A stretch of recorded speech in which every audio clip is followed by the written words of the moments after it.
हाँ जी दोस्तों, कैसे हैं आप सब। पिछली ही क्लास के अंदर हमने ट्रांसपोर्टेशन मॉडल अपना नया चैप्टर स्टार्ट करा था और उस ट्रांसपोर्टेशन मॉडल के अंदर हमने basic meaning of transportation problem को समझा कि ट्रांसपोर्टेशन प्रॉब्लम है क्या और हमें इस पूरे चैप्टर में मेनली करना क्या है। फिर हमने उसके बाद स्टेप सीखे। हमने उसके बाद क्या सीखे दोस्तों, स्टेप सीखे कि पर्टिकुलर स्टेप्स हमें फॉलो करना है कोई भी ट्रांसपोर्टेशन प्रॉब्लम को सॉल्व करने में। और कोई भी ट्रांसपोर्टेशन प्रॉब्लम को सॉल्व करने में हमें 5 स्टेप चाहिए। और वो 5 स्टेप क्या थे, स्टेप 1 2 3 4 5। तो स्टेप 1 में हमने कहा कि सबसे पहले आप बेसिक फिजिबल सॉल्यूशन निकाल के दिखाइए। इसके निकालने के 3 मेथड है, least cost method, north west corner rule और वोगल अप्रोक्सीमेशन मेथड। तो पहला स्टेप को सॉल्व करने के 3 मेथड है। जो सबसे ज्यादा पूछने वाला मेथड है, वो पेपर में सबसे ज्यादा पूछा जाता है, वो ये वाला मेथड है, लास्ट वाला, वेरी इंपॉर्टेंट मेथड, जिसमें हमारे स्टडी मैट में हर एक क्वेश्चन इस मेथड से करा गया है। बल्कि मैं आपको ये और ये मेथड भी एक बार जरूर सिखाऊंगा कि मान लो कभी क्वेश्चन में लिख कर आया कि भाई लीस्ट कॉस्ट मेथड से करके दिखाइए या नॉर्थ वेस्ट कॉर्नर रूल से करके दिखाइए, तो आपको आता हो। तो पहला स्टेप को सॉल्व करने के 3 मेथड है। जब पहला स्टेप सॉल्व हो जाएगा फिर हम करेंगे test of the solution. Optimality का टेस्ट करते हैं हम। ऑप्टिमल टेस्ट करने के बाद फिर हम देखेंगे कि वो हमारे लिए बेस्ट ऑप्टिमल है या नहीं है, बेस्ट है या नहीं है। अगर वो बेस्ट नहीं है तो हम स्टेप नंबर 3 4 में इसको और इंप्रूव करते हैं। इंप्रूव करने के बाद जब तक ऐसा करते रहेंगे जब तक हमारे पे ऑप्टिमल सोल्यूशन बेस्ट ना आ जाए, और बेस्ट आने के बाद फिर हम निकालेंगे ट्रांसपोर्टेशन कॉस्ट। सबसे पहले मैं आपको स्टेप नंबर 1 पे आज सिखाऊंगा, पूरी मेहनत आज इसकी पूरी स्टेप नंबर 1 निकालने की सीखेंगे। स्टेप नंबर 1 के अंदर हम सबसे पहले सीखेंगे बेसिक फिजिबल सॉल्यूशन में 3 मेथड के तरीके से किस तरीके से प्रॉब्लम को सॉल्व करते हैं। और तीनों मेथड लगा के हम 3 मेथड कोई एक मेथड लगाना है पेपर के अंदर जो बोला जाए। नहीं बोला तो आपको जो स्टडी मैट कहता है वो वाला मेथड लगाने को कहता है। दोबारा सुने, अगर क्वेश्चन में साफ साफ लिख के गया है कि भाई लीस्ट कॉस्ट मेथड से सॉल्व करो या नॉर्थ वेस्ट कॉर्नर रूल से सेट करो या वोल्गर, तो जो वैसा बोला है वैसे करना है। अगर आपको क्वेश्चन में कुछ ना बताए कि कौन से मेथड से पहले स्टेप सॉल्व करना है, तो आप लास्ट वाले मेथड सॉल्व करेंगे, क्योंकि स्टडी मैथ में भी लास्ट वाले मेथड से सॉल्व किया हुआ है। तो अगर स्टडी मैथ में लास्ट वाले मेथड सॉल्व करा है, इसका मतलब पेपर में जो एग्जामिनेशन सजेस्टेड आंसर आएगा उसमें भी लास्ट वाले मेथड से सॉल्व किया जाएगा। तीनों से आंसर अलग अलग आते हैं। अच्छा, तो एक क्वेश्चन एक एग्जांपल के साथ शुरू करता हूं आज की क्लास, और मैं लेता हूं बैलेंस प्रॉब्लम। ठीक है, ठीक है सर। आओ सर, एक एग्जांपल के साथ शुरू करता हूं, पहले स्टेप नंबर निकालने का, एग्जांपल नंबर 1। अब एग्जांपल क्या है, तो यहां पर आपको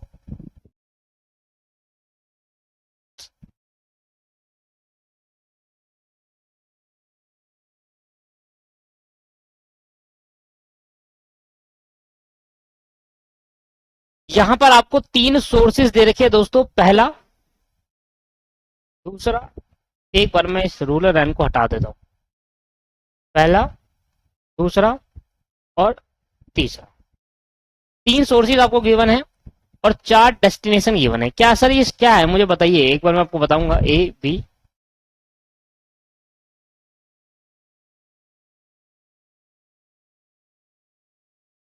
बी सी डी, ठीक है। यहां आपको सप्लाई गिवन है, यहां आपको डिमांड गिवन है। यहां आपको सप्लाई गिवन है, यहां आपको डिमांड गिवन है। इसको हम नाम देते हैं फैक्ट्री या सोर्सेज भी कह सकते हो। इसको हम नाम देते हैं सेल शोरूम।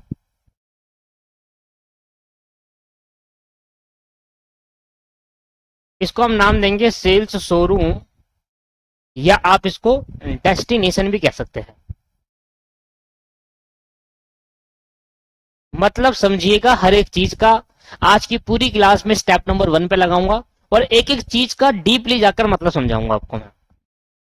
देखो, हमारे पास 4 सेल्स शोरूम है जहां पर हमको माल को डिलीवर करना है, ट्रांसपोर्टेशन करना है, और 3 फैक्ट्रीज है, तो 3 फैक्ट्रीज में 4 सेल्स शोरूम को हमें डिलीवर करना है। अब बात कर लेते हैं सप्लाई की। तो भैया 300 की सप्लाई, 400 की सप्लाई और 500 की सप्लाई। डिमांड की बात कर लेते हैं, तो डिमांड थोड़ा पीछे लिखता हूं एक मिनट।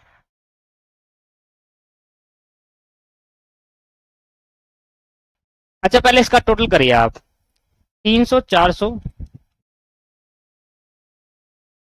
500, 1200 आया। तो यहां आपके पास जो टोटल आया वो आपके पास 1200 आया। ठीक है सर, इसका देखते हैं। इसमें मैंने लिख दिया पहले 250, 350, 400 और 200। चेक करें एक बार, 250, 350, 400 और 200, 1200। तो इसका टोटल भी आपके पास 1200 आया। आगे बढ़ते हैं, इसका करते हैं।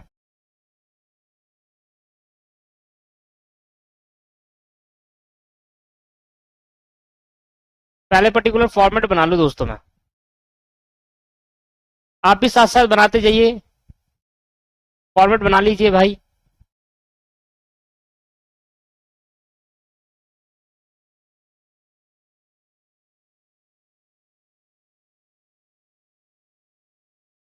तो ये पर्टिकुलर फॉर्मेट आपका बन गया है।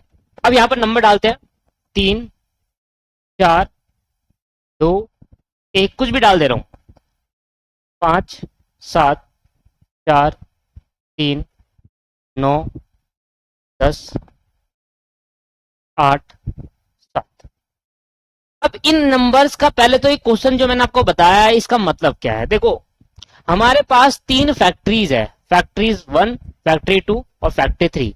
और हमारे पास 3 फैक्ट्री होने के बाद 4 सेल्स शोरूम है जहां पर हमें माल को डिलीवर करना है। अब इसका मतलब क्या है, फैक्ट्री जो 1 है वो मैक्सिमम अपनी सप्लाई कर सकती है 300 यूनिट की मैक्सिमम सप्लाई कर सकती है। मतलब समझे इसका, स्टार नंबर 1 का मतलब समझे कि फैक्ट्री 1 ज्यादा से ज्यादा कितने यूनिट का मैक्सिमम सप्लाई कर सकती है, 300 यूनिट का मैक्सिमम सप्लाई कर सकती है।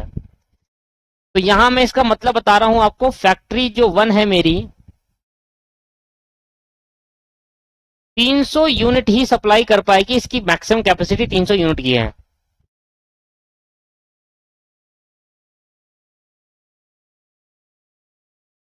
मतलब समझ में आया फैक्ट्री 1 का सप्लाई। फैक्ट्री 2 जो है वो 400 यूनिट ही सप्लाई कर पाएगी, इसकी कैपेसिटी इतनी है। और फैक्ट्री जो 3 है वो 500 यूनिट सप्लाई कर पाएगी। फैक्ट्री 1 क्या है, 500 यूनिट सप्लाई कर पाएगी। ये तो हो गया मतलब जो फैक्ट्री 1, 2, 3 दी रखी है। अब बात करते हैं एबीसीटी जो हमारे सेल्स शोरूम है, जिसको हम डेस्टिनेशन भी कहते हैं। सेल्स शोरूम, सोर्स मतलब कहां से माल आएगा और डेस्टिनेशन मतलब कहां पर आपको पहुंचाना है। सेल्स शोरूम ए जो है, बी जो है, सी और D. Sales showroom A B C D, हमारे पास 4 सेल्स शोरूम है जहां पर हम माल कस्टमर को बेचते हैं। तो पहले सेल्स शोरूम के अंदर हमारे पास जो 250 दिख रहा है, इसका मतलब है कि पहले सेल्स शोरूम के अंदर 250 की यूनिट की क्या आई, डिमांड आई। 250 यूनिट की डिमांड आई। दूसरे की 350, तीसरे सेल्स शोरूम की 400 और चौथे वाले सेल्स शोरूम की 200 यूनिट की डिमांड आई।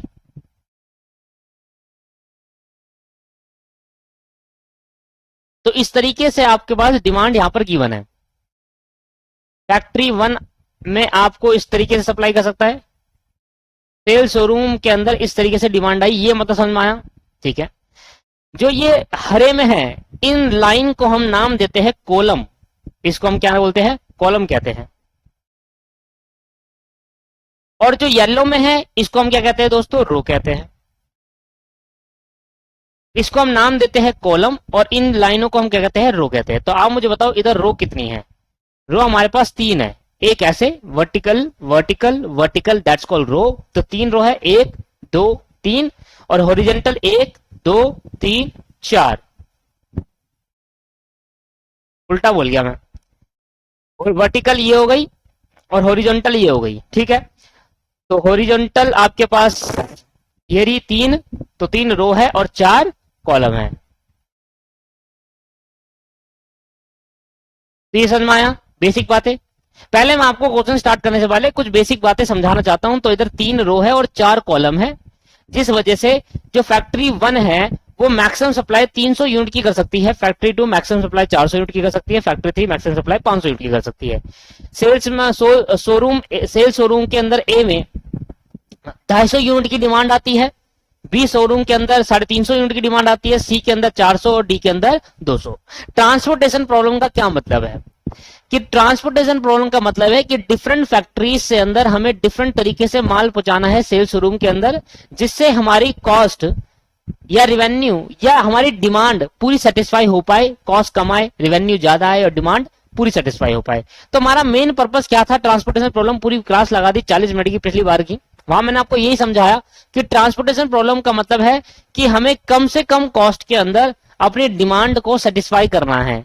जितनी भी डिमांड आ रही है अलग अलग शोरूम के अंदर उनको सेटिस्फाई करना है, कितना माल कौन सी फैक्ट्री से भेजे। ठीक है, अब मेरी बात सुनना, फैक्ट्री 1 से ध्यान देना ध्यान देना ध्यान देना, फैक्ट्री 1 से अगर सेल शोरूम ए के पास जाएगा माल तो 3 रुपए की कॉस्ट आएगी, ये मतलब है इसका। फैक्ट्री 1 से अगर, पहले तो मतलब समझो कि बार बार तो मैं मतलब बताऊंगा नहीं कि क्या मतलब है, ठीक है जी। फैक्ट्री 1 से अगर शोरूम ए के पास माल भेजते हैं, गुड्स ट्रांसपोर्ट करते हैं,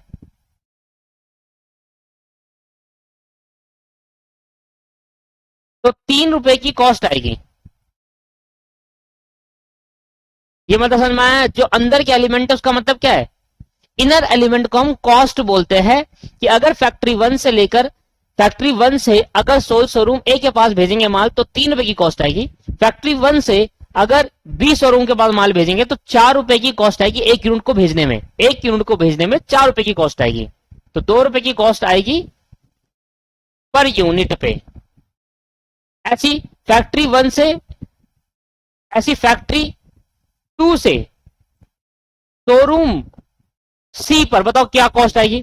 फैक्ट्री 2 से शोरूम सी पर क्या कॉस्ट आएगी, मैंने कहा देखो फैक्ट्री 2 से शोरूम सी पर 4 रुपए की कॉस्ट आएगी एक यूनिट को भेजने के लिए। तो 4 rupees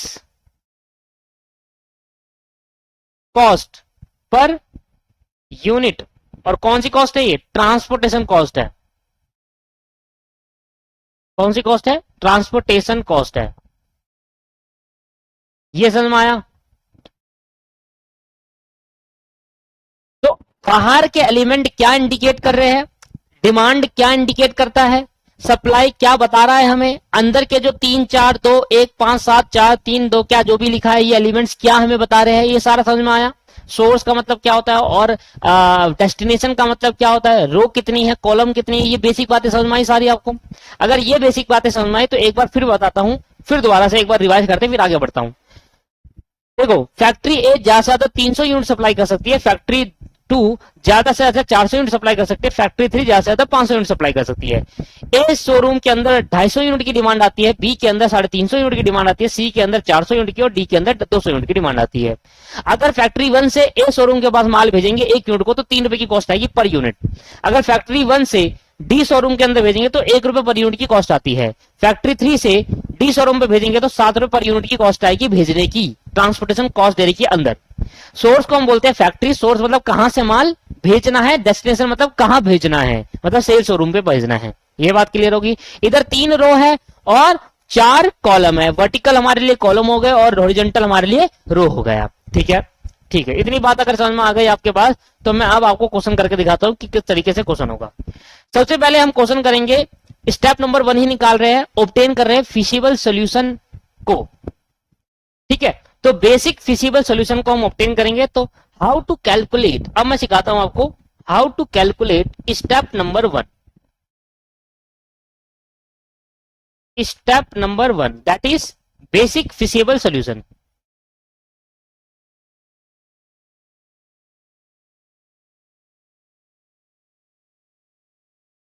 under different method, under different method।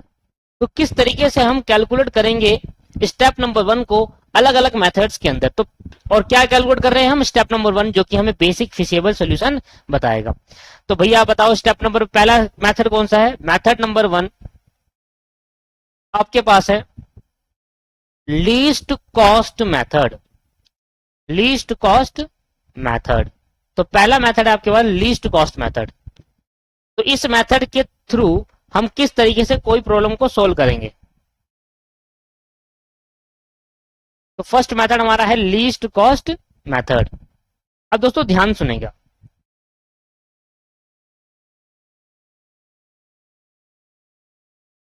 दोबारा एक बार फॉर्मूला बनाते हैं और क्या क्या था लिखते हैं। देखो हमारे पास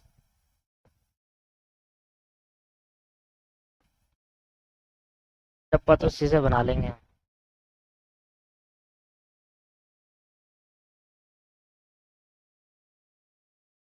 तो हमारे पास 3 फैक्ट्रीज हैं,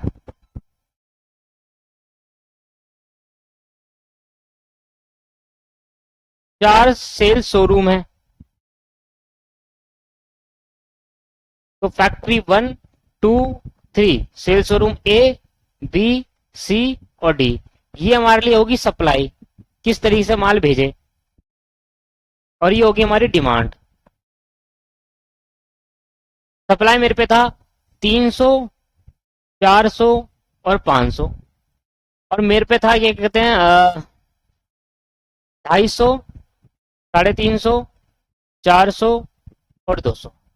देखो कोई भी जब भी हम कोई क्वेश्चन चेक करेंगे तो सबसे पहले हम चेक करेंगे कि जितनी डिमांड और सप्लाई, देखो कि डिमांड का टोटल करो और सप्लाई का टोटल करो, अगर ये दोनों बराबर आते हैं तो इसका मतलब ये बैलेंस प्रॉब्लम है। The above question is balance problem. above question is balance problem. जो ऊपर दिया क्वेश्चन है वो कौन सी प्रॉब्लम है? बैलेंस्ड प्रॉब्लम है। कैसे पता चला? हम डिमांड, क्योंकि इधर जो डिमांड है वो सप्लाई के बराबर है, इक्वल है, अनइक्वल नहीं है। 1200 की टोटल डिमांड है और सप्लाई भी हम 1200 कर सकते हैं तीनों फैक्टरी को मिलाकर। तो जब ऐसा केस होता है तो हम कहते हैं उसको बैलेंस्ड प्रॉब्लम कहते हैं। दोस्तों क्या कहते हैं मेरे भाई? Balance problem.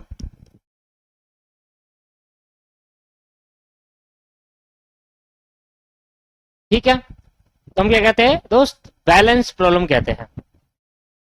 तो चेक करा, सबसे पहले हमें ये चेक करना है कि हमारी जो प्रॉब्लम है ट्रांसपोर्टेशन प्रॉब्लम, वो बैलेंस्ड है या अनबैलेंस। अगर टोटल डिमांड और टोटल सप्लाई दोनों बराबर आ जाते हैं तो हम उसको बैलेंस प्रॉब्लम कहते हैं, और टोटल डिमांड और टोटल सप्लाई जब बराबर नहीं आते तो अनबैलेंस प्रॉब्लम रहेगा। तो अभी जो हमारे क्वेश्चन में आपको बता रहा हूं वो बैलेंस प्रॉब्लम बता रहा हूं, अनबैलेंस का नहीं बता रहा। ठीक है, अभी हम बेसिक प्रॉब्लम को सॉल्व कर रहे हैं।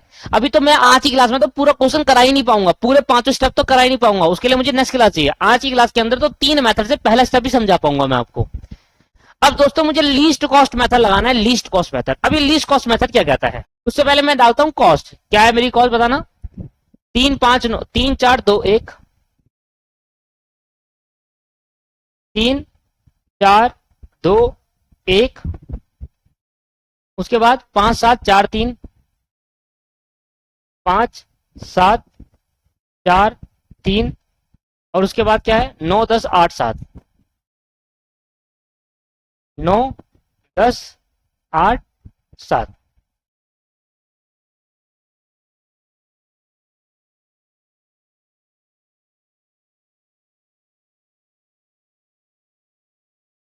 ठीक है, तो ये कॉस्ट है। तो मतलब अगर फैक्ट्री 1 से ये हमारा क्या दे रखा है दोस्त?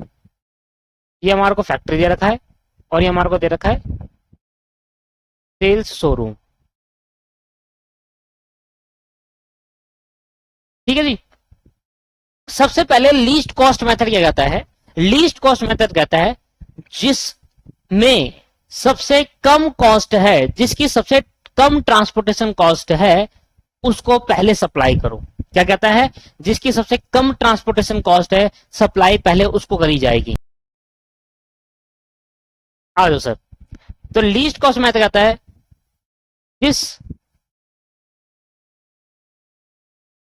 जिसमें सबसे कम ट्रांसपोर्टेशन कॉस्ट है, जिसमें सबसे कम ट्रांसपोर्टेशन कॉस्ट है, पहले उसको सप्लाई करो। बस इसने इतनी सी बात बोली है कि जिसकी सबसे कम ट्रांसपोर्टेशन कॉस्ट है पहले उसको सप्लाई कर दो, बस। फिर उसको सप्लाई करने के बाद फिर चेक करो, सबसे कम ट्रांसपोर्टेशन कॉस्ट है, फिर उसको सप्लाई करो। इस तरीके से आपको गुड्स को, इस तरीके से आपको यूनिट्स को सप्लाई करनी है अलग अलग सेल्स शोरूम के अंदर। अब इधर आ जाओ, एक लाइन मैंने आपको पढ़ाई। मेथड 1 क्या कहता है? लीस्ट कॉस्ट मेथड, जिसमें हम बेसिक फिजिबल सोल्यूशन निकाल रहे हैं। जिसमें सबसे कम ट्रांसपोर्टेशन कॉस्ट है, पहले उसको सप्लाई करो। तो मुझे बताओ, इधर जो ट्रांसपोर्टेशन कॉस्ट सबसे कम ये है 1, जो कि फैक्ट्री 1 में आ रहा है। तो फैक्ट्री 1 में और कहता है ये 1 इधर आने का मतलब क्या है, इधर सबसे कम कॉस्ट का मतलब है कि अगर फैक्ट्री 1 से डिपार्टमेंट डी में हम अगर सप्लाई करते हैं तो हमारे 1 रुपए पर यूनिट कॉस्ट आएगी। तो जिसकी सबसे कम ट्रांसपोर्टेशन कॉस्ट है, पहले उस डिपार्टमेंट को सप्लाई कर दो, उस सेल शोरूम को सप्लाई कर दो। अच्छा, तो मेरी यहां पर आया सबसे कम ट्रांसपोर्टेशन कॉस्ट पहले, तो मैंने 300 यूनिट फैक्ट्री 1 सप्लाई कर सकती है, और डिपार्टमेंट डी को, जो सेल शोरूम डी है, उसको 200 यूनिट ही चाहिए। तो मैंने कहा देखो कितनी यूनिट कर सकते हैं, ज्यादा से ज्यादा 300 कर सकते हैं, पर उसको कितनी चाहिए, सिर्फ 200 चाहिए। तो भैया जब 200 चाहिए तो 300 क्यों करूंगा।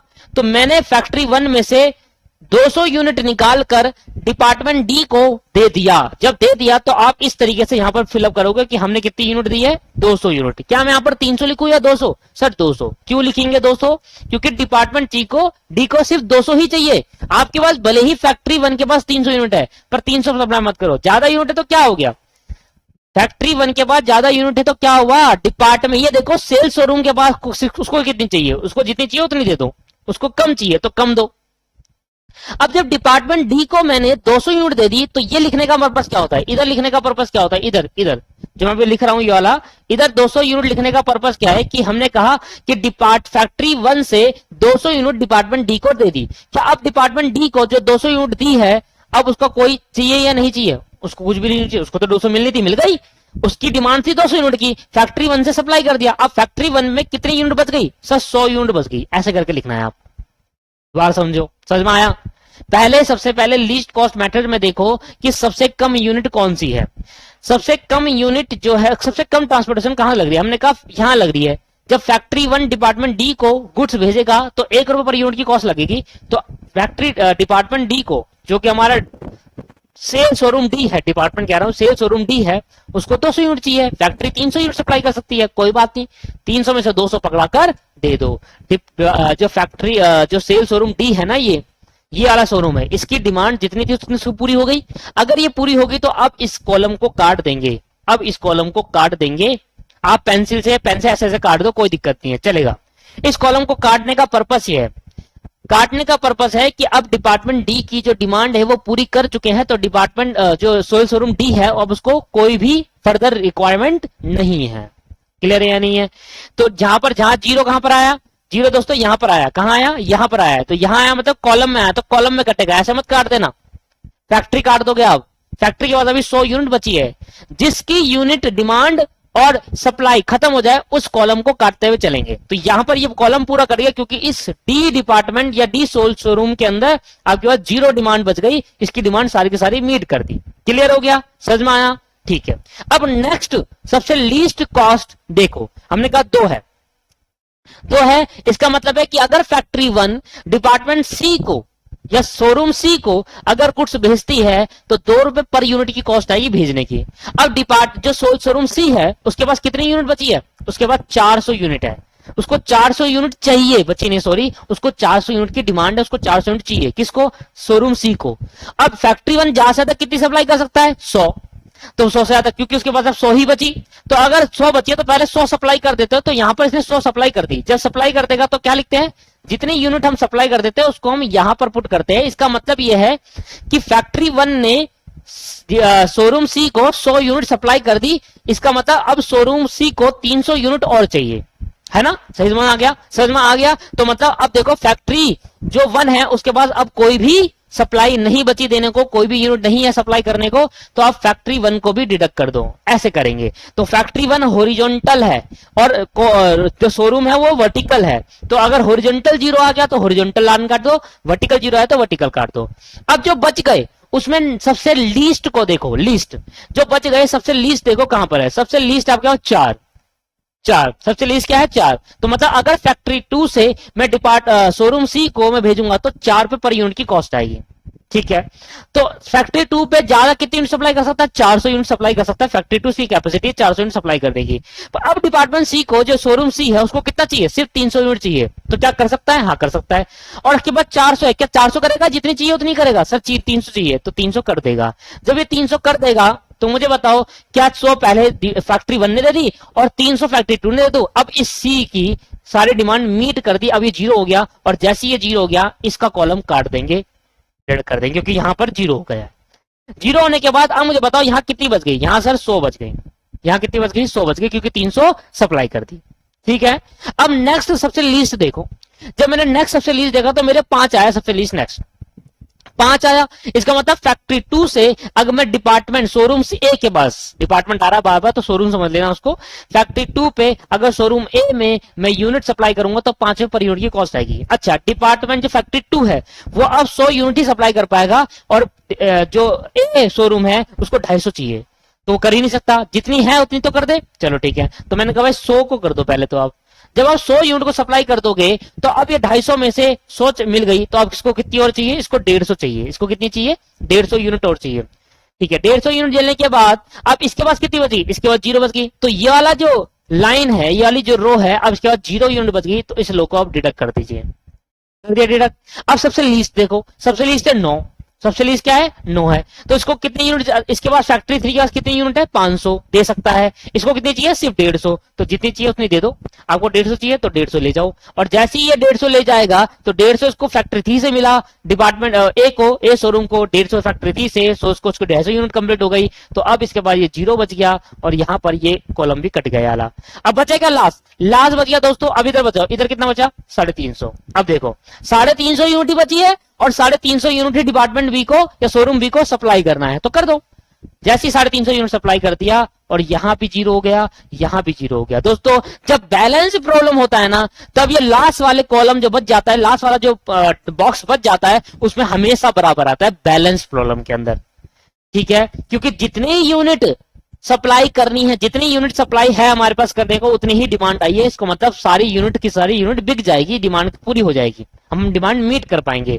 तो इस तरीके से हमारा जो लास्ट वाला कॉलम है वो हमेशा बैलेंस प्रॉब्लम में को आएगा। 350 बचा और 350 ही करना है, जैसे हमने 350 करा, लो भाई यहां भी 0, यहां भी 0, सब कुछ। तो इस तरीके से हमने अपना ट्रांसपोर्टेशन में सारे बॉक्स को डिटेक्ट कर दिया। अब ये तरीके से हम, इसी को आता है बेसिक फिजिबल सॉल्यूशन। तो सर ये जो वर्ड है बेसिक फिजिबल सॉल्यूशन, इस वर्ड का मतलब क्या है? इस वर्ड का मतलब है कि जब हम अपनी टोटल डिमांड को सेटिस्फाई कर देते हैं अपने सप्लाई से, तो हम उसको बेसिक फिजिबल सॉल्यूशन कहते हैं। तो बेसिक फिजिबल सॉल्यूशन जो होता है उसका मीनिंग होता है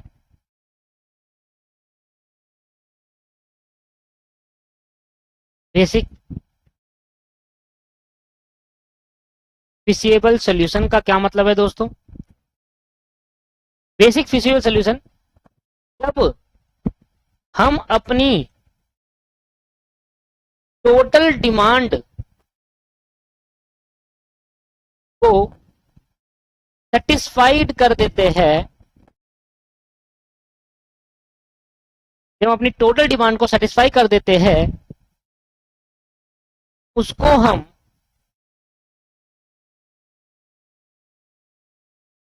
जब हम टोटल डिमांड को सेटिस्फाई कर देते हैं अपनी सप्लाई से, अपनी सप्लाई से, उसको हम बेसिक फिजिबल सॉल्यूशन कहते हैं। तो हम बेसिक फिजिबल सॉल्यूशन कहते हैं, उसको हम बेसिक फिजिबल सॉल्यूशन कहते हैं। तो अगर आपसे कोई पूछे कि बेसिक फिजिबल सॉल्यूशन का मतलब क्या है, तो आप बताना कि जब हम अपनी टोटल डिमांड को सेटिस्फाई कर देते हैं अपने सप्लाई से, तो हम उसको बेसिक फिजिबल सॉल्यूशन कहते हैं। अच्छा, ऑप्टिमल सॉल्यूशन का मतलब भी बताया था मैंने, ऑप्टिमल सॉल्यूशन वर्ड भी बताया था मैंने। तो ऑप्टिमल सॉल्यूशन का मतलब क्या है? एक तो सॉल्यूशन है बेसिक फिजिबल और एक सॉल्यूशन है ऑप्टिमल सॉल्यूशन। अब हमें दोनों चाहिए होता है, हम अपनी डिमांड को भी पूरी करें और ऑप्टिमम सॉल्यूशन होना चाहिए कि टेस्ट ऑफ स्टेप नंबर 2 जब हम लगाएंगे तो हम ऑप्टिमल सॉल्यूशन देखेंगे। अभी ऑप्टिमल सॉल्यूशन होता क्या है, अभी मैं आज की क्लास में बिल्कुल स्टेप नंबर 2 नहीं लगाने वाला आपके लिए। अभी मैं आपको लॉजिक बताऊंगा, पर धीरे धीरे लिखते जाए कि ऑप्टिमल सॉल्यूशन का मतलब होता है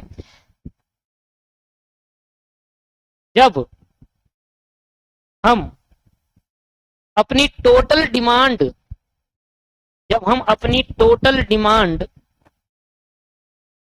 को सेटिस्फाई करते हैं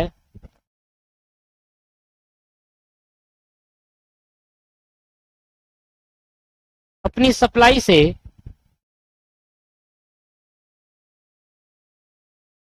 वो भी सबसे कम ट्रांसपोर्टेशन कॉस्ट में, वो भी सबसे कम ट्रांसपोर्टेशन कॉस्ट में, उसको हम ऑप्टिमल सॉल्यूशन कहते हैं। उसको हम ऑप्टिमल सॉल्यूशन कहते हैं। ऊपर और नीचे में डिफरेंस क्या है दोस्तों? जब हम ना अपनी डिमांड को सेटिस्फाई करते हैं ना, सिर्फ डिमांड को सेटिस्फाई करना जब हमारा पर्पस होता है, उसको बोलते हैं बेसिक फिजिबल सॉल्यूशन। जब अपनी डिमांड को सेटिस्फाई करते हैं सप्लाई से, वो भी ये पर्पस रखते हुए कि सबसे कम ट्रांसपोर्टेशन कॉस्ट आए, उसको बोलते हैं ऑप्टिमल सॉल्यूशन। तो फर्क समझ में आ रहा दोनों का? डिमांड को सप्लाई से डिमांड को सेटिस्फाई करना फिजिबल सॉल्यूशन होता है, पर सबसे कम ट्रांसपोर्टेशन कॉस्ट में सप्लाई करना ऑप्टिमल सॉल्यूशन होता है। क्लियर है या नहीं है? तो यहां पर जो मेन इसका मतलब था, वो भी सबसे कम ट्रांसपोर्टेशन कॉस्ट में, यही बताता है ऑप्टिमल सॉल्यूशन। तो आज की क्लास में मैं आपको ऑप्टिमल सॉल्यूशन निकालना नहीं सिखा रहा, आज की क्लास में मैं आपको फिजिबल सॉल्यूशन निकालना सिखा रहा हूं कि यहां पर अपनी डिमांड को सेटिस्फाई कर दी अपनी सप्लाई से। और दोस्तों अब जब ये आएगा तो इस केस के अंदर ये मतलब इस केस का भी और है, इसमें निकालेंगे transportation cost, total transportation cost. कैसे निकालेंगे? बहुत ही सिंपल है, कितनी यूनिट भेजी, यूनिट सेंड, और कॉस्ट पर यूनिट सेंड, कि मतलब एक यूनिट को भेजने में कितनी कॉस्ट आ रही है, बस जोड़ते चले जाओ, आ जाएगी ट्रांसपोर्टेशन कॉस्ट। अब देखो, सबसे पहले मैंने 100 यूनिट भेजी सी को, इधर से 100 यूनिट सी को भेजी, फैक्ट्री 1 ने 100 यूनिट सी को भेजी, तो एक यूनिट भेजने पे 2 रुपए की कॉस्ट आ रही है। इसका मतलब क्या है बताना जरा? 2 रुपए का मतलब क्या है? फैक्ट्री 1 से जब सी शोरूम पे जाएगा तो हर एक यूनिट भेजने पे 2 रुपए की कॉस्ट आएगी, तो 100 इंटू 2, 200 रुपए लग जाएंगे 100 यूनिट भेजने में सी डिपार्टमेंट को। फैक्ट्री 1 जब सी शोरूम को गुड्स भेजेगी या ट्रांसपोर्ट करेगी यूनिट्स का, 100 यूनिट भेजेगी, तो हर एक यूनिट पे 2 रुपए की कॉस्ट आएगी, 100 मल्टीप्लाई बाय 2, 200 रुपए लग जाएंगे इसको। तो आओ जरा आंसर लिखना, पहले लिखा 100 मल्टीप्लाई बाय 2, 200 तो भेजने लगे सी को। और फैक्ट्री 1 जब डी को भेजेगी तो 200 यूनिट भेज दिया, तो 200 मल्टीप्लाई 1, हर एक यूनिट भेजने में 1 रुपया लग रहा है, तो 200 मल्टीप्लाई 1, 200 अभी भी। मैं तो अब जोड़ रहा हूं कि कितनी यूनिट भेजी और कितनी कॉस्ट लगी। तो ये हो गया फैक्ट्री 1 ने जब डी और सी को भेजा इतनी कॉस्ट लगी, टोटल अमाउंट में निकाल रहा हूं। ऐसी फैक्ट्री 2 जब एक शोरूम को भेजेगी तो 100 यूनिट भेजा और हर एक यूनिट भेजने में 5 रुपए लग रहा है, तो 500 रुपए की कॉस्ट आ गई, 100 इंटू 5, ऐसे निकालेंगे। समझ में आ रहा है? 300 इंटू 4 मतलब क्या है? फैक्ट्री 2 जब सी शोरूम को भेजेगी 300 यूनिट, तो हर एक यूनिट पे 4 रुपए की कॉस्ट आएगी, 300 इंटू 4 1200, 300 इंटू 4 फिर प्लस 150 इंटू 9। अब समझ में आ गया, मैं तो डायरेक्ट डाल रहा हूं, 150 इंटू 9 प्लस 350 इंटू 10, 350 इंटू 10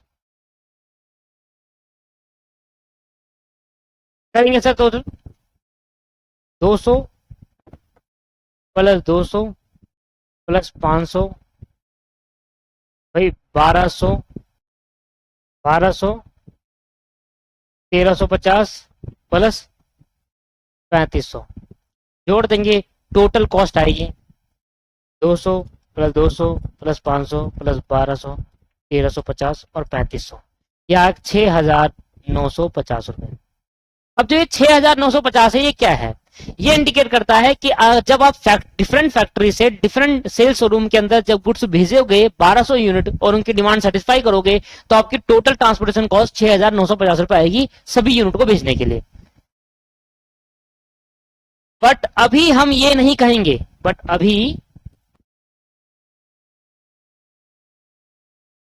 अभी हम ये नहीं कह सकते, अभी हम ये नहीं कह सकते कि ये कॉस्ट सबसे कम है। अभी हम ये नहीं कह सकते कि ये कॉस्ट सबसे कम है। वाई? क्यों? क्योंकि अभी हम ये नहीं कह सकते कि ये कॉस्ट सबसे कम है, क्योंकि हमने अभी ऑप्टिमलिटी का टेस्ट नहीं करा, स्टेप नंबर 2 नहीं लगाया, 3 नहीं लगाया, क्योंकि अभी हम बस स्टेप 1 कर रहे हैं, अभी हम बस स्टेप 1 कर रहे हैं और ऑप्टिमलिटी टेस्ट नहीं किया, ऑप्टिमलिटी टेस्ट नहीं किया, वो स्टेप नंबर 2 में होता है। मैं ये लिख क्यों रहा हूं, मैं आपको फिर 1000 बार बता चुका, ये लिखने का पर्पज सिर्फ और सिर्फ अंडरस्टैंडिंग है, अंडरस्टैंडिंग लॉजिक आपको समझ में आए कि भाई जो ये कॉस्ट अभी दिख रही है ना, ये कॉस्ट 6950 जरूरी नहीं है ये कॉस्ट आपके पास सबसे कम हो। क्यों? क्योंकि सर हमें ऑप्टिमल सोल्यूशन चाहिए, मैंने आपको समझाया कि हमें अभी निकालने का पर्पज हमारा सिर्फ बेसिक फिजिबल सोल्यूशन, और बेसिक फिजिबल सोल्यूशन का मतलब होता है कि डिमांड को, क्या आपने अपनी डिमांड को सेटिस्फाई कर दिया। ऑप्टिमल सोल्यूशन का मतलब होता है सबसे कम कॉस्ट में सेटिस्फाई करा है। ये अभी तो मैंने फिजिबल सोल्यूशन निकाला है कि हम हमने डिमांड को सेटिस्फाई कर दिया और हमारी टोटल कॉस्ट इतनी आई 6950 की। अब ये कम है ऐसा नहीं कह सकते, सबसे कम है ऐसा नहीं कह सकते, क्योंकि अभी स्टेप नंबर 2 नहीं लगाया, 3 नहीं लगाया, 4 नहीं लगाया, 5 नहीं लगाया। जब ये हम पांचों स्टेप लगा देंगे फिर जो कॉस्ट होगी वो सबसे कम मानी जाएगी। ठीक है, समझ में आ रहा है? ये वाला जो क्वेश्चन है ना, अभी ये मैं आकर नेक्स्ट क्लास में भी कराऊंगा, यही क्वेश्चन आपको नेक्स्ट क्लास में चलता रहेगा। ठीक, नेक्स्ट क्लास तक चलता रहेगा ये क्वेश्चन, और एंड में जाकर पता चलेगा कि सबसे कम कॉस्ट क्या है। देखो, जब तक हम ऑप्टिमलिटी टेस्ट नहीं करते ना, तब तक हम ये बता नहीं सकते कि यहां पर 6950 सबसे कम कॉस्ट है। हाँ, अभी हमने कॉस्ट निकालना सीख लिया कि हम कॉस्ट कैसे निकालेंगे, बड़ा सिंपल तरीका है। किस फैक्ट्री ने किस डिपार्टमेंट को भेजा, किस शोरूम को भेजा और उसमें कितनी यूनिट भेजी और कितने रुपए की कॉस्ट आ रही है, उसका निकालना सीख लिया। ये कम है ये नहीं कहूंगा, जब हम स्टेप नंबर 2, 3, 4, 5 निकालना सिखाऊंगा तब आपको बताऊंगा कि हाँ एग्जैक्ट अब ये कम हो सकती है। अभी यहां पर नहीं कह सकते, बचने लिख दिया, बट अभी हम ये नहीं कह सकते कि ये कॉस्ट सबसे कम है। हो सकता है इससे कम कॉस्ट भी आ जाए, जब हम टेस्ट ऑफ ऑप्टिमलिटी करते हैं तब पता चलता है कि ये कॉस्ट कम है या और कम हो सकती है। टेस्ट ऑफ ऑप्टिमलिटी से क्या पता चलता है दोस्तों, लिख सकता है, लिखना चाहो तो लिख सकते हो इधर। टेस्ट ऑफ ऑप्टिमलिटी से हमें यह पता चलता है कि क्या ट्रांसपोर्टेशन कॉस्ट और कम हो सकती है। और जब हम टेस्ट ऑफ ऑप्टिमलिटी लगाएंगे, जब हम टेस्ट ऑफ ऑप्टिमलिटी करेंगे, तब हमें एग्जैक्ट पता चलेगा कि क्या इससे कम कॉस्ट आ सकती है या यही कम है। ठीक है, अभी हमने नहीं पता हमें कि ये कॉस्ट सबसे कम है, मिनिमम है। हो सकता है कि जब मैं टेस्ट ऑफ ऑप्टिमलिटी लगाऊं, ऑप्टिमल सोल्यूशन निकालने के लिए जो टेस्ट करूं, हो सकता है कि इससे कम कॉस्ट भी अराइज हो सके। वो कैसे करेंगे, वो क्या होगा, वो नेक्स्ट क्लास में होगा दोस्तों, आज की क्लास में नहीं होगा, ये मेरी गारंटी। आज की क्लास में नहीं होगा भाई, ये बड़ा है, मेरे को एक एक स्टेप आपको समझाना है। ठीक है, तो इधर मैंने ये नोट डाल दिया है कि आपके अंडरस्टैंडिंग के लिए कि अभी की जो मैं बता रहा हूं ये है कि ये बस आप कॉस्ट निकालना सीखे हैं, ये कम नहीं है, ये मिनिमम नहीं है। ऐसा नहीं कह सकता कि यही मिनिमम है। ऐसा हो सकता है कि जब मैं, आपने लिखा हुआ लाइन, टेस्ट ऑफ ऑप्टिमलिटी हमें यह बताता है, लिखना चाहो लिख सकते हो, टेस्ट ऑफ ऑप्टिमलिटी हमें यह बताता है कि क्या ये जो ट्रांसपोर्टेशन कॉस्ट है, क्या इससे कम ट्रांसपोर्टेशन कॉस्ट आ सकती है या नहीं आ सकती। अगर नहीं आ सकती तो यही कम है, अगर आ सकती है तो फिर और हम बेसिक फिजिबल सॉल्यूशन निकालने की दूसरी ट्राई करेंगे। समझ में आ रहा है? जैसे जैसे आप ट्रांसपोर्टेशन कॉस्ट में एंड करते चले जाओगे, आपके जो लॉजिक है, जो भी आपको डाउट अराइज हो रहा है कि यार कैसे करेंगे, क्या करेंगे, कैसे होगा, ये सब क्लियर होता चले जाएगा। अभी आप प्रॉब्लम मत पूछेगा, आप एक बार ट्रांसपोर्टेशन प्रॉब्लम खत्म कर दो। जब भी मैं से कोई प्रॉब्लम पूछो ना, एक चैप्टर कंप्लीट होने के बाद पूछिए आप प्रॉब्लम, क्योंकि उससे होता है कि कभी कोई चीज पहले नहीं बताई जाती, वो हमेशा चैप्टर के तरीके से पढ़ाया जाता है, चीजों को एक तरीके से पढ़ाया जाता है। ऐसा नहीं कि हर एक चीज पहली क्लास में बता दी जाए, एक तरीका है पढ़ाने का। इस तरीका आज की क्लास में सिर्फ इतना ही पढ़ाएंगे, इतना माइंड में चले जाए एक बार, फिर नेक्स्ट क्लास में थोड़ा स्टेप्स और आगे बढ़ाएंगे। एक तरीका है ना टीचर का पढ़ाने का, तो वही तरीका है। तो अभी आप मेरे से भी प्रॉब्लम मत पूछिएगा, एंड होन दो, आपकी एक प्रॉब्लम राइज नहीं होगी, जो सारी चीजें लिख रहा हूं सारी चीजें क्लियर होते हुए चलेगी। और यही आपका एक पहला मेथड है कि पहले मेथड से आप बेसिक फिजिबल सॉल्यूशन कैसे फाइंड आउट करते हैं, मेथड नंबर 1। अब हम चलते हैं मेथड नंबर 2 पे, नॉर्थ वेस्ट कॉर्नर मेथड या रूल। ठीक है, अब मेथड नंबर 2 से हम किस तरीके से फाइंड आउट करेंगे, सारी बातें बता दी, हिंदी में भी लिख के चल रहा हूं कि यार आपको बस दिक्कत ना हो कभी भी। मेथड नंबर 2 है हमारा क्या, north west corner rule. North west corner rule, north west corner rule. तो सबसे पहले तो आप वही क्वेश्चन दोबारा लिख लीजिए।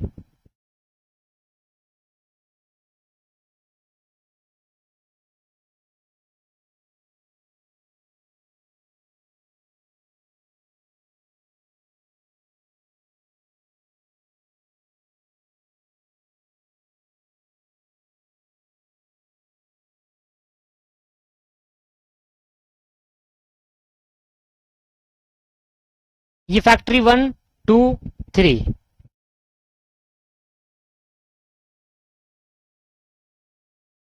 ये आपके पास शोरूम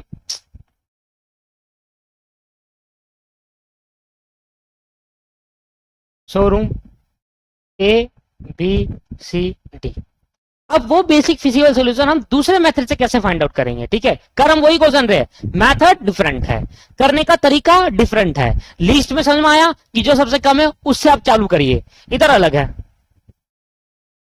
और सबसे इंपॉर्टेंट मेथड कौन सा होगा, लास्ट वाला वोगल एप्रोक्सीमेटरी मेथड, जो कि स्टडीमेट उसको फॉलो करता है। इन दोनों में मैंने क्वेश्चन नहीं देखे स्टडीमेट में, पर अगर मान लो पूछ लिया तो आपको करना तो आए, है ना। पूछ लिया तो आपको एक बार करने को तो आए। चलो ये फिर दोबारा, ये तो मुझे पता है, 300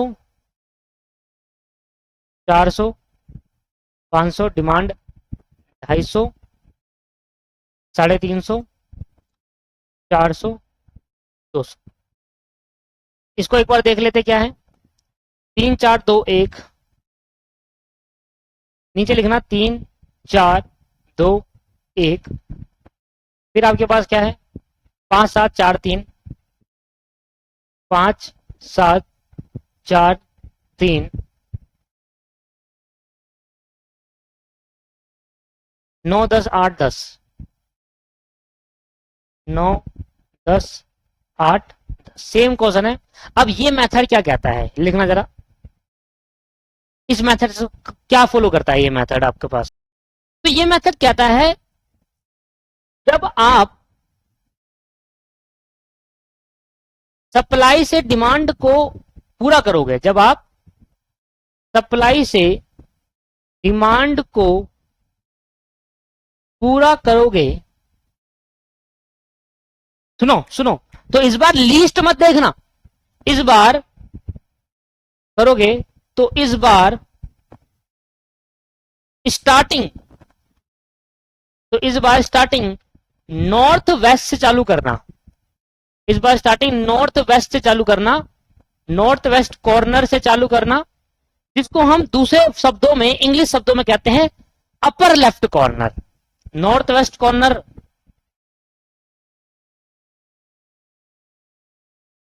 नॉर्थ वेस्ट कॉर्नर से, या आप बोल सकते हैं upper left corner, upper left corner से स्टार्ट करना। भाई ये क्या बोल रहा है, ये कह रहा है इस बार लीस्ट मत देखो, जो टेबल है ना टेबल, उसका नॉर्थ वेस्ट साइड देखो और वहां से एलोकेट करना चालू करो, वहां से सप्लाई को डिमांड पूरी करना चालू करो। नॉर्थ वेस्ट क्या होता है सर, ये वाला पार्ट जो पहला बॉक्स होगा लेफ्ट साइड में, अपर साइड में, तो इसलिए मैंने इंग्लिश में लिख दिया अपर लेफ्ट। नॉर्थ वेस्ट का मतलब क्या होता है दोस्त, अपर लेफ्ट, मतलब सबसे टेबल का सबसे ऊपर पार्ट और लेफ्ट साइड का पार्ट। तो ये हो गया टेबल का सबसे ऊपर पार्ट, ये हो गया, और लेफ्ट साइड का पार्ट ये होगा। तो ये वाला जो पार्ट है, ये जो है, ये वाला जो बॉक्स है, इस बॉक्स को हम बोलेंगे नॉर्थ वेस्ट कॉर्नर। इस बॉक्स को क्या बोलेंगे, नॉर्थ वेस्ट कॉर्नर। और इस तरीके से आप एलोकेट करना चालू करिए, यही आपका नॉर्थ वेस्ट कॉर्नर वाला डब्बा है, और यहां से आप सप्लाई करना चालू करिए, डिमांड पूरी करिए। आया समझ में। तो पहले वाला क्वेश्चन, पहले वाला मेथड क्या करता, जो सबसे कम कॉस्ट वाला है उससे चालू करो। यह कह रहा है कम कॉस्ट वाले से चालू करो, अपर लेफ्ट कॉर्नर से चालू करो। जब भी कोई बॉक्स मिलेगा उसका अपर लेफ्ट कॉर्नर हर बार देखना होगा आपको, ठीक है। चलो तो पहले मैं यहां से चालू करूंगा, तो मुझे फैक्ट्री 1 से डिपार्टमेंट जो शोरूम ए है उसमें आपको सप्लाई करना है, फैक्ट्री 1 से शोरूम ए में सप्लाई करना है। तो शोरूम ए को 250 यूनिट की डिमांड है, फैक्ट्री सप्लाई कर सकती 300, तो मैं कितनी यूनिट सप्लाई कर दूं दोस्तों, 250 सप्लाई कर देता हूं भाई। 250 के है, फैक्ट्री 1 250 300 यूनिट सप्लाई कर सकती है, डिमांड शोरूम ए को सिर्फ 250 चाहिए, तो 250 दे दो। जब आप 250 दे दोगे तो मुझे बताओ इधर क्या बच जाएगा, इधर आपके पास 0 बच जाएगा, इधर आपके पास 50 बच जाएगा, ठीक है। क्लियर है ये? अगर ये बात क्लियर है तो मुझे बताओ 0 किस साइड हुआ, इस साइड हुआ या इस साइड हुआ, सर इस साइड हो गया, तो अब ये वाली साइड कट जाएगी। अब ये साइड को भूल जाओ, अब इतना पार्ट को आप भूल जाइए, भूल जाओ दोस्तों, इतने पार्ट को आप जो मैंने स्केल लिखा है ना, इतने पार्ट को भूल जाओ, इतने पार्ट को देखो ही मत। अब जब आप इतने पार्ट को नहीं देखोगे तो अब मुझे बताओ इस पूरे डब्बे में नॉर्थ वेस्ट कॉर्नर कौन सा होगा, अपर लेफ्ट कॉर्नर बताओ कौन सा होगा इस पूरे डब्बे में। सर ये वाला डब्बा 4 वाला बी वाला, ये वाला डब्बा होगा अपर लेफ्ट कॉर्नर, है ना। जब आप किसी कॉलम को फिल कर दो उसके बाद वो लाइन भूल जाओ, उसके बाद जो रिमेनिंग टेबल बच जाएगी उसमें अपर लेफ्ट कॉर्नर देखो। अब यहां से चालू कर दो सर अपना करना, समझ में आया। तो अब 50 यूनिट यहां बची है और यहां चाहिए 350 यूनिट, तो ज्यादा से ज्यादा कितनी दे सकते हैं, सिर्फ 50 ही दे सकते हैं। तो जब आप 50 दे दोगे तो अब इधर बच जाएगा 0 और इसको 50 मिलकर इसको बच जाएगा 300। अब 0 बताओ इस साइड हुआ या इस साइड हुआ, सर इस साइड हुआ, तो अब ये पार्ट यहां से कट जाएगा। अब क्या बच जाएगा रिमेनिंग टेबल, सर ये टेबल बच गई रिमेनिंग। अब इस टेबल में सबसे टॉप क्या है, ये है, और लेफ्ट क्या है, ये है, नॉर्थ वेस्ट कॉर्नर ये हुआ। अब यहां से चालू करो, फैक्ट्री 2 को इसको देना है बी शोरूम को, तो कितने दे सकते हैं 300, उसके बाद कितनी है 400 दे सकता है, बस को 300 चाहिए, तो जितने चाहिए उतना ही दे दो 300। और जब इसको 300 दे देगा तो यहां बच जाएगी 100 और यहां बच जाएगा 0, और जैसे यहां 0 बचेगा तो ये आपके पास डिडक्ट हो जाएगा, ठीक है। अब जो बच जाएगा रिमेनिंग टेबल ये बची, देखो जहां एरो दिख रहा है ये बची टेबल, इसका लेफ्ट अपर लेफ्ट कौन सा को ये होगा, यही उसको नॉर्थ वेस्ट कहते हैं। 100 यूनिट है, इसको 400 चाहिए तो हम 100 ही सप्लाई कर पाएंगे, 100 आप सप्लाई कर दो, और जैसे आपने 100 सप्लाई कर दी ये बच गया 0, और यहां पर इसको 100 मिल गया तो इसके कितने बच गई 300 भी उसको और चाहिए सी को, तो ये 0 हो गया, यहां से यहां डिडक्ट कर दो। जब यहां से यहां डिडक्ट कर दोगे तो अब ये टेबल बची, इसका लेफ्ट क्या है ये है और अपर क्या है यही एक ही है, तो टेबल अपर यही होगा। और ये 500 कर सकता है, इसको कितनी चाहिए 300, तो ये 300 दे देगा, तो उसके बाद बच जाएगी 200 और ये 300 पे से 0 हो जाएगी, 300 यहाँ पर डिलीवर कर देगा। जैसे ये 300 डिलीवर करेगा तो ये वाली लाइन 0 हो जाएगी, इसको मत काट देना। अब बच्चा 200 यहाँ 200 यहाँ हमेशा बराबर आएगा क्योंकि ये बैलेंस्ड प्रॉब्लम है। सप्लाई कर दो और जैसे सप्लाई कर दोगे ये भी 0 और ये भी 0। अब आपको बताओ क्या आपको समझ में आया कि किस तरीके से हम अपना नॉर्थ वेस्ट कॉर्नर में हम बेसिक फिजिबल सॉल्यूशन निकालेंगे। हमने अपनी पूरी डिमांड सप्लाई से पूरी डिमांड को मीट कर दी, सेटिस्फाई कर दी, ये हो गया बेसिक फिजिबल सॉल्यूशन। अब निकालोगे ट्रांसपोर्टेशन कॉस्ट, निकालना आता है वही सेम प्रोसीजर। अब वो बार बार समझाने की तो जरूरत नहीं है ऊपर वाली चीजें, ट्रांसपोर्टेशन कॉस्ट। अच्छा जो इससे ट्रांसपोर्टेशन कॉस्ट है ये वो मिनिमम होगा क्या, नहीं सर अभी नहीं बता सकते, क्योंकि जब हमें टेस्ट करना होगा और टेस्ट करके हमें पता चलेगा कि यही मिनिमम ही, इससे मिनिमम और हो सकता है, दैट्स कॉल्ड ऑप्टिमलिटी टेस्ट। अभी नहीं कर रहे, नेक्स्ट क्लास में सीखेंगे, अभी तो हम बस तीनों मेथड से पहला स्टेप निकालना सीख रहे हैं। बताओ सर सारे 0 हो गए, इधर के भी 0 हो गए, तो 250 into 3 50 into 4, 250 into 3 plus 50 into 4 plus 300 into 7 plus 100 into 4। समझ में आ रहा है ना, 100 इंटू 4 कर रहा हूं, 100 यूनिट भेज रहे हैं और हर एक यूनिट 4 रुपए के भेजने, 100 यूनिट भेज रहे हैं और हर एक यूनिट भेजने पे 4 रुपए लगते हैं। 300 इंटू 8 200 इंटू 10, ठीक करो सॉल्व। पहला आया 750, दूसरा आया 200, यह है 210, यह है 400, यह है 2400, यह है 2000। 750, 200, 210, 400, 2400 और 2000, यह है 5960। देखो ना आ गया ना मैथ। अब मैं तभी मैंने कर रहा था कि ये अभी मिनिमम नहीं है, हम ये नहीं कह सकते कि ये मिनिमम है। देखो सेकंड मेथड लगाया तो मिनिमम कुछ और ही आ गया, तो मतलब उस वाले कॉस्ट से भी मिनिमम हो सकता है और इससे भी हो सकता है, इससे भी मिनिमम और हो सकता है, पॉसिबल है। जब ये कब पता चलेगा, नेक्स्ट क्लास में आपको पूरा पता हो जाएगा कैसे पता चलता है मिनिमम होगा। नेक्स्ट क्लास बड़ी इंपॉर्टेंट होने वाली है, वो थोड़ा मैथमेटिकल रहेगी, ठीक। तो अभी मैं ये कहूंगा सबसे मिनिमम यही है, नहीं सर ये नहीं कहेंगे, स्टेप नंबर 2 लगा के पता चलेगा, वो नेक्स्ट क्लास में सीखेंगे। मेथड नंबर 2 समझ में आ गया कि नॉर्थ वेस्ट कॉर्नर से अगर आया तो स्टेप नंबर 1 कैसे करते हैं समझ में आ गया, ठीक है sir. Method number 2 sorry method number 3 very important method, जो कि स्टडी मैट में भी यही मेथड फॉलो करा गया है, ठीक है। तो इसलिए वोगल अप्रोक्सीमेशन, वोगल अप्रोक्सीमेशन मेथड। भाई आपको पेपर में यही मेथड पूछेगा, और अगर कोई मेथड ना पूछा जाए तो आपको इससे करके आना है, क्योंकि स्टडी मैट इसको फॉलो कर रहा है, ठीक है। अगर आपसे कोई मेथड नहीं बोला गया कि भाई इस मेथड से करो या इस मेथड से, कोई नहीं बताया गया कोई मेथड, तो आप ये वाला मेथड लगा के ही फॉलो करोगे। ये थोड़ा ध्यान देना, ये कैसा है मेथड है। पहले मैं वो क्वेश्चन उतार लेता हूं ऊपर का। देखो दोस्तों, अभी तक ध्यान दिया हो या ना दिया हो, कृपया करके इसको जरूर ध्यान देना, ये बहुत इंपॉर्टेंट है। मजा नहीं आएगा अगर आपको समझ में नहीं आया ये, तो मैं बता रहा हूं आपको। और पहले मुझे करने देना, फिर करना है ये। पहले मुझे ये करने दीजिएगा, फिर आप उतारना। तो ये हो गया फैक्ट्री 1, 2 और 3।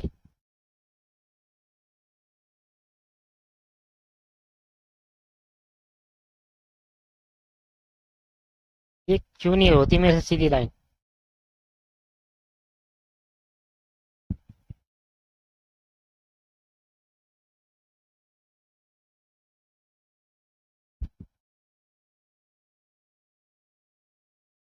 ए बी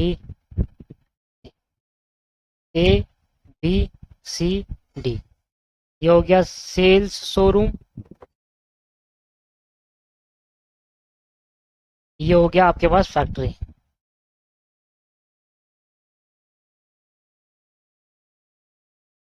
ये होगी आपके पास सप्लाई। ये हो गया आपके पास डिमांड। सप्लाई आपके पास ये थी 300,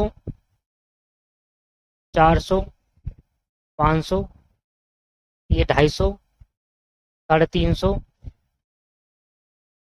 400 और 200। इसको देख लेते हैं फिर दोबारा एक बार ऊपर से। 3 4 2 1,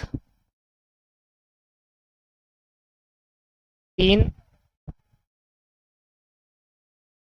4 2 1, 5 7 4 3, 5 7 4 3, 9 10 8 10, 9 10 8 10। ध्यान दीजिएगा। देखो दोस्तों, यहां पर हमें एक बनाना है कॉलम पेनल्टी। कॉलम डिफरेंस बोल लो या आप पेनल्टी बोल लो। पेनल्टी मतलब डिफरेंस, एक तरीके का कॉलम का डिफरेंस। क्या करना है कॉलम डिफरेंस का मैं सिखाऊंगा, अभी रुक जाइए।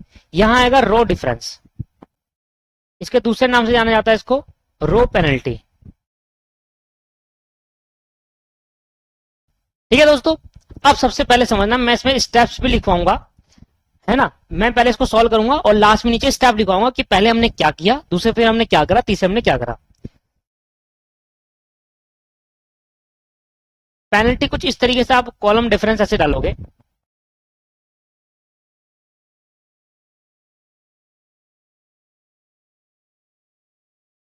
इसलिए थोड़ा मैंने छोटा बनाया जानबूझ के, इसलिए मैंने आपको मना करा कि अभी मत उतारना।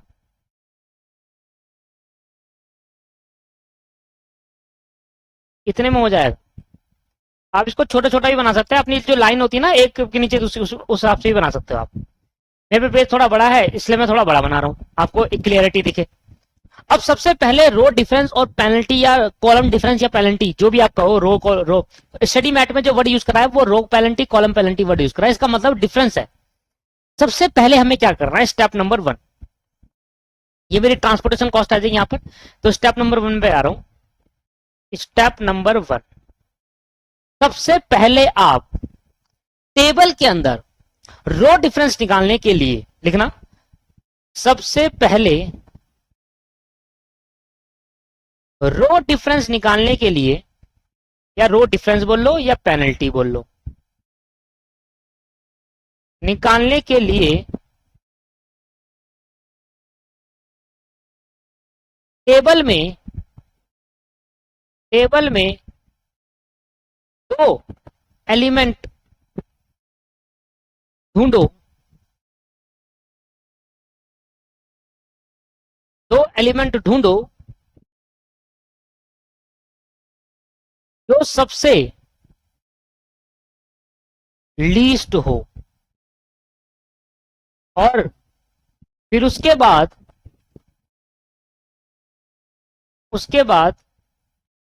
उसका डिफरेंस, और उसके बाद उसका डिफरेंस आप रो डिफरेंस में लिख दो। क्या बोला मैंने?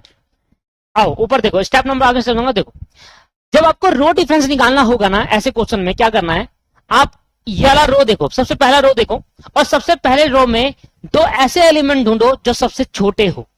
दो ऐसे एलिमेंट ढूंढो जो सबसे छोटे हो। तो मैंने कहा एक ये रहा, एक ये रहा, ढूंढ लिए। ढूंढने के बाद आप उनका कर दो डिफरेंस। अब बताओ, दो में से एक, डिफरेंस का मतलब होता है पॉजिटिव डिफरेंस, ठीक है। पॉजिटिव डिफरेंस करना मतलब बड़े में से छोटा माइनस करना है हमेशा। तो दो में से एक जाएगा तो क्या बच जाएगा, एक बच जाएगा। और जो डिफरेंस अराइज आएगा, दो लीस्ट नंबर का जो डिफरेंस आएगा उसको आप रो में डाल देना ऐसे, बस ये करो। सेम प्रोसेस आप रो, नेक्स्ट रो और आगे रो का भी करो। सेम प्रोसेस सारे रो में करो, और सेम प्रोसेस सारे रो में करो, और सेम प्रोसेस सारे रो में करो। पढ़ना जरा। सबसे पहले रो डिफरेंस और पेनल्टी निकालने के लिए टेबल में दो एलिमेंट ढूंढो जो सबसे लीस्ट नंबर हो, जो सबसे लीस्ट नंबर हो, लीस्ट हो। और फिर उसके बाद उस डिफरेंस, उसके बाद उनका डिफरेंस, उसके बाद उनका डिफरेंस, डिफरेंस मतलब उनको माइनस करो, पॉजिटिव डिफरेंस। इधर जो डिफरेंस वर्ड यूज करा है वो पॉजिटिव डिफरेंस है, और पॉजिटिव डिफरेंस निकालने के लिए आपको हमेशा बड़े में से छोटा माइनस करना पड़ेगा। पॉजिटिव डिफरेंस निकालकर आप उसको रो डिफरेंस में लिख दो, और सेम प्रोसेस सेम सारे रो में करो। समझ में आया?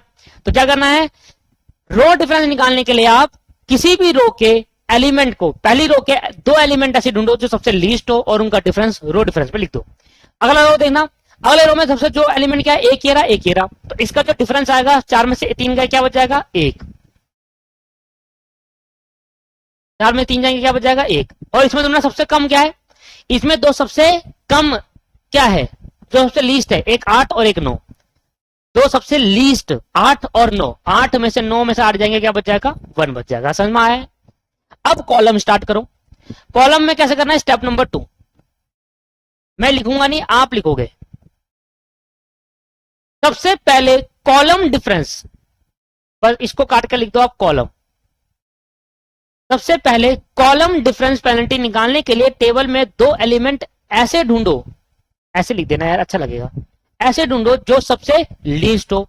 फिर उसके बाद उनको, उनका डिफरेंस, उनको नहीं, उनका डिफरेंस आप किस में लिख दो, कॉलम डिफरेंस में लिख दो। और ऐसे ही और सेम प्रोसेस सारे कॉलम में करो। जैसे आपने रो में करा वैसे कॉलम में कर दो। बताओ, ये आपके होगा कॉलम है, इसमें सब दो सबसे छोटे एलिमेंट क्या है, एक ये रहा, एक ये रहा। इन दोनों का डिफरेंस क्या आएगा, सर इन दोनों का जो डिफरेंस आएगा वो 2 आएगा। तो आपने वो 2 यहां लिख दिया, ठीक। इसमें सब दो सबसे छोटे क्या है, एक 4 एक 7, 7 और 4 में का जो डिफरेंस होगा वो क्या आएगा सर, 3। इसमें तो छोटे क्या है, ये रहा भाई 4 और 2, और 4 और 2 का जो डिफरेंस आएगा वो क्या आएगा जी, 2। और इसमें तो छोटे क्या है, 3 और 1, 3 और 2 का डिफरेंस क्या आएगा, 2। जब आप पहला और दूसरा प्रोसेस कर लोगे तो स्टेप नंबर 3 पे जाना। स्टेप नंबर 3 क्या कहता है, स्टेप नंबर 3 में अब ये करना है, जो रो कॉलम और difference column penalty, step number 2 लिख दोगे सेम एज अब। स्टेप नंबर 3 लिख दिया होगा ना आपने। अब आप रो डिफरेंस और एंड कॉलम डिफरेंस में, कॉलम डिफरेंस, अब आप रो डिफरेंस और एंड कॉलम डिफरेंस जो निकाला था उन दोनों में, उन दोनों में देखो सबसे बड़ा एलिमेंट कौन सा है। उन दोनों में देखो सबसे बड़ा एलिमेंट कौन सा है।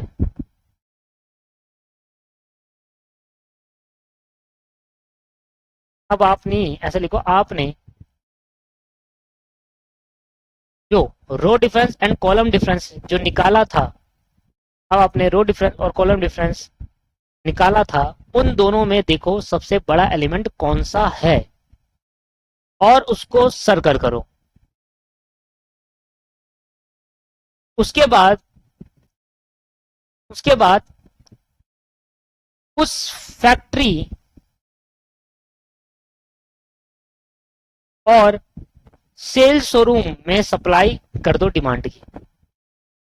सेल्स शोरूम में सप्लाई कर दो।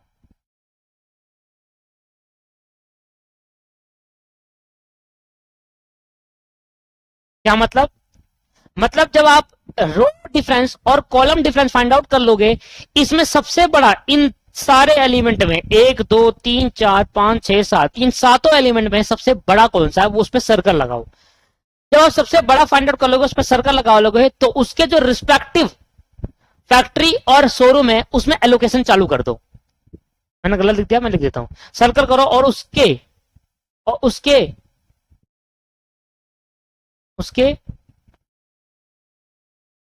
सही कर देता हूं, पढ़ने में सही लगे थोड़ा।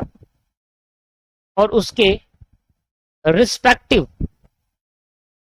फैक्ट्री और सेल शोरूम में सप्लाई कर दो या एलोकेशन कर दो।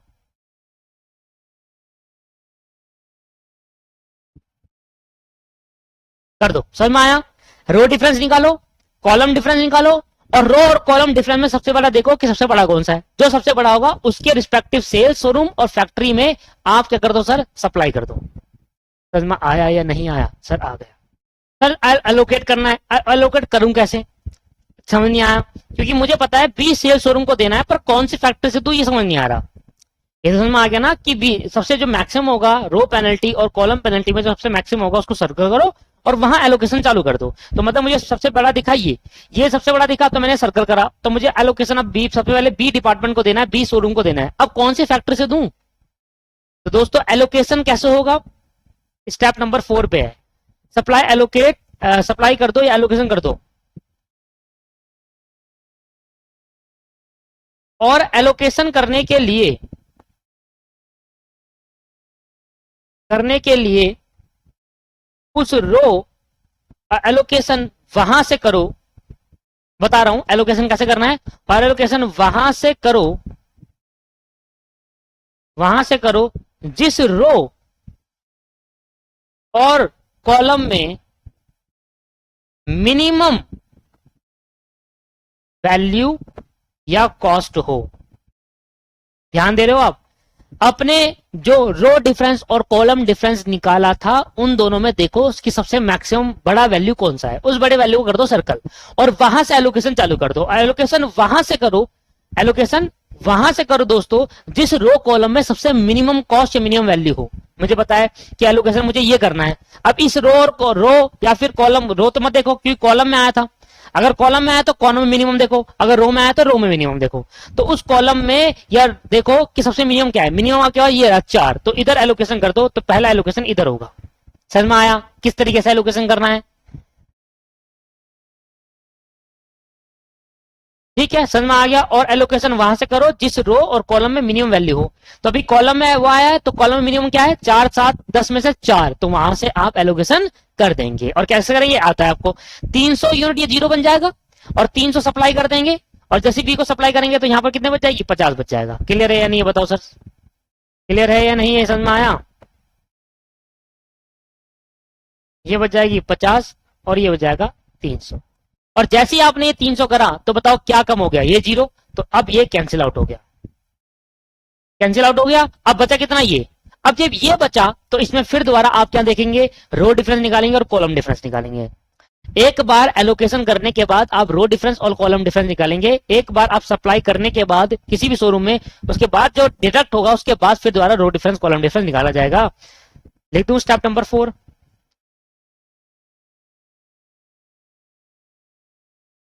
स्टेप नंबर 3 लगाने के बाद, स्टेप 3 लगाने के बाद, स्टेप 3 लगाने के बाद अब सारे स्टेप्स सच एज कौन सा, 1 2 एंड 3, तीनों स्टेप, सारे की जगह तीनों स्टेप लिख देता हूं। अब तीनों स्टेप दोबारा करो रिमेनिंग टेबल से। अब तीनों स्टेप दोबारा करो। रिमेनिंग टेबल से, और ये स्टेप तब तक करते रहो, और ये स्टेप्स तब तक करते रहो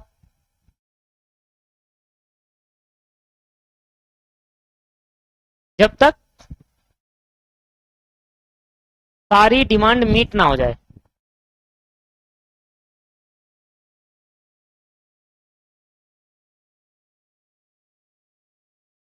जब तक सारी डिमांड मीट ना हो जाए।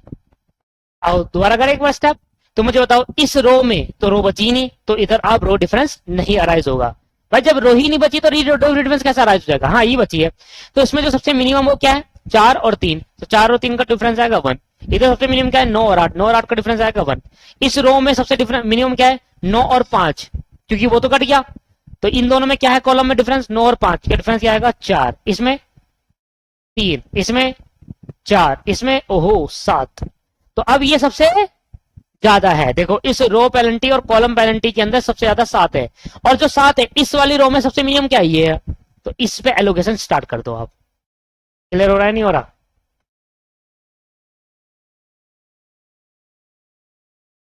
जिसमें सर्कल में ज्यादा है उस रो परस्पेक्टिव फैक्टरीज में देखो। अब किसमें करेंगे? इस कॉलम के अंदर जो मिनिमम वैल्यू है उस पर कर दो। तो 400 और देना है 200, तो जब देगा तो ये बचेगा 200 और ये बचेगा आपके पास 0, और यहां पर हम 200 अलॉट कर देंगे। इस 400 सप्लाई कर सकता था फैक्ट्री 2, इसको 200 चाहिए था डी को, तो 200 दे दिया, इसको बता 0 और इधर 200 बच गया 400 में से। अब ये खत्म हो गया कॉलम, क्योंकि इधर 0 हो गया था, खत्म। अब बचा क्या? रिमेनिंग जो बच गया उसमें फिर दोबारा रो पेनल्टी डिफरेंस पेनल्टी निकालो। इसमें नील आ जाएगा। इस वाले में जो मिनिमम दो वैल्यू 5 और 4 है, 5 और 4 का डिफरेंस क्या होता है? 1 होता है। 9 और 8 का डिफरेंस क्या हो गया? 1 हो गया। इधर देखो 5 और 9 का डिफरेंस क्या हो गया सर? 4 हो गया। 5 और 9 का डिफरेंस 7 और इसका डिफरेंस 3 हो गया। 4 और 4 का डिफरेंस 4 हो गया। अब देखो 5 4 9 7 3 10 और 4 और 4 8, तो अब ये तो सेम आ गए। तो अब इन दोनों में सेम आ गए तो कौन सा लो? कोई भी ले लो। इन दोनों में सेम आएगा, कोई भी ले लो आप। मैंने सेलेक्ट कर लिया याला, याला सेलेक्ट कर लिया मैंने। कोई भी कर लो, कोई फर्क नहीं पड़ता, आंसर सेम आएगा। ठीक है जी। जब आपको दो रो और वैलेंटी में सेम सेम दिख जाए मैक्सिमम वैल्यू, तो आप कोई भी सेलेक्ट कर लीजिएगा। तो इसमें सबसे मिनिमम कौन सा है? 4 है, तो यहां पर हम एलोकेशन कर देंगे। कितना बचेगा सर? ये 200 एलोकेट कर दिया, और ये 200 देंगे तो उसके बाद कितना हो जाएगा? 200 बच जाएगा, और ये हो जाएगा 0। अब ये कॉलम चले गया पूरा। अब बच गया क्या? बच गया लास्ट वाला। तो इसमें सबसे मिनिमम क्या है? एक और बढ़ाना पड़ेगा।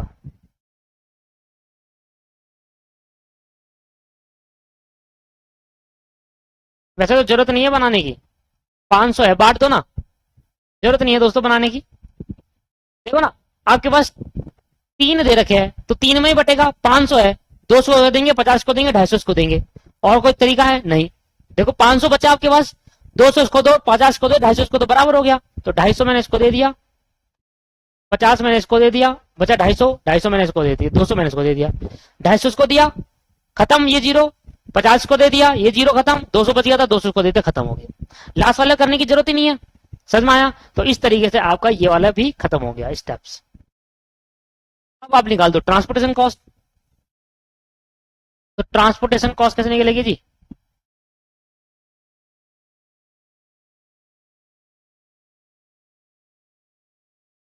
तीन 100 इंटू 4, ठीक है, 200 into 4, 200 into 3, 200 into 3 plus 250 into 9, 50 into 10, 250 into 9, 50 into 10 और 200 इंटू 8। करें सर जल्दी से। 4 तिया 12, 1200, 200 इंटू 4, 800, 3 दूनी 6, 600, 250 इंटू 9, 2250, यह आ गया 500 इंटू 10, 500 प्लस 8 दूनी 1600, 1200, 800, 600, 2250, 500 और 1600, यह आ गया 6950। और इस तरीके से आपका ये भी मिनिमम फाइंड आउट हुआ। क्लियर है या नहीं है? क्लियर। ठीक है सर, क्लियर हो गया। सर एक बार ये भी हमें क्लियर कर दो कि अगर आप सुनो, अगर आप ये सेलेक्ट ना करके, अगर आप ये सेलेक्ट, मैं हरे से कर रहा हूं, ठीक है, अगर आप ये सेलेक्ट ना करके ये वाला सेलेक्ट करते तो आंसर सेम आता। मैंने कहा सेम आता, करके दिखाऊं आपको, देखो। तो अगर आप ये वाला सेलेक्ट करते तो 4, तो आप पहले इसको विरोध कर देते, तो मैं इसको हटा देता हूं पहले, ये हट जाता, ये हट जाता, ये हट जाता, ये बचता।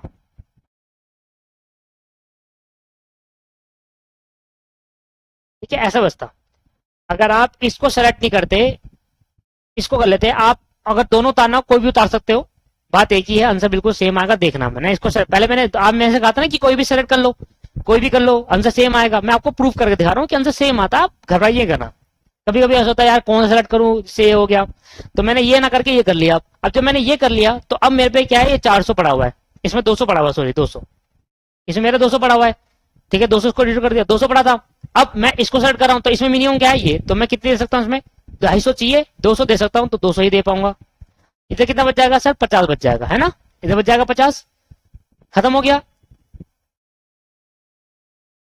क्या खत्म हुआ जी, अच्छा 200 दे दिया ना, ये खत्म हो गया।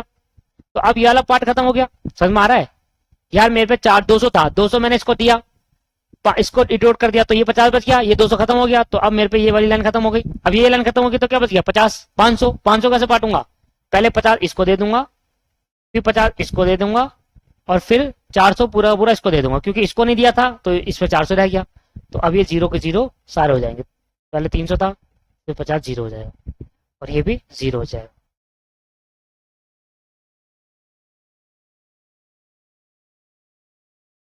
यहाँ 50 रहता, फिर 0, इस तरीके से बांट देंगे। अब चेक कर लो आप, 300 इंटू 4 1200, ठीक है, 3 दूनी 6, 600, 5 टू जा 10, 1000, 9 5 जा 45, 450, 5 10 जा 50, 10 जा 500, और 8 चौक 3200, यही आएगा। टोटल कर लो, आंसर बिल्कुल 100% सेम आएगा आपका, 1200, 600, 1000, 450, 500 और 3200, ये आ गया 6950 रुपए। ठीक है, तो आप घबराइएगा नहीं कभी भी कि यार अब बराबर है क्या, कौन सा सिलेक्ट करूं, जोन समझ सेलेक्ट करोगे 6950, 6950 हमें बराबर आएगा। और दोस्तों आज की क्लास में मैंने आपको सिर्फ स्टेप नंबर 1 सिखाया कि तीनों अगर किसी भी आ जाए तो स्टेप नंबर 1 इजीली कर लूंगा, समझाया मैंने आज की क्लास। नेक्स्ट क्लास के अंदर मैं स्टेप नंबर 2 पे जाऊंगा, 3 पे जाऊंगा, 4 पे जाऊंगा और 5 पे जाऊंगा, और मैं पढ़ाऊंगा स्टेप नंबर 2, 3, 4, 5 से नॉर्थन कॉर्नर रूल से पढ़ाऊंगा पहले तो। ठीक, तो नेक्स्ट क्लास में मिलते हैं दोस्तों। आज की क्लास होपफुल आपको समझ में आई होगी किस तरीके से हम एलोकेशन करते हैं। क्या ये 6950 जो दे रखा है ये मिनिमम है? नहीं दोस्तों, टेस्ट ऑफ ऑप्टिमिलिटी करेंगे तभी पता चलेगा मिनिमम, और कैसे करते हैं नेक्स्ट क्लास आने वाली है आपकी से। Thank you very much, bye bye.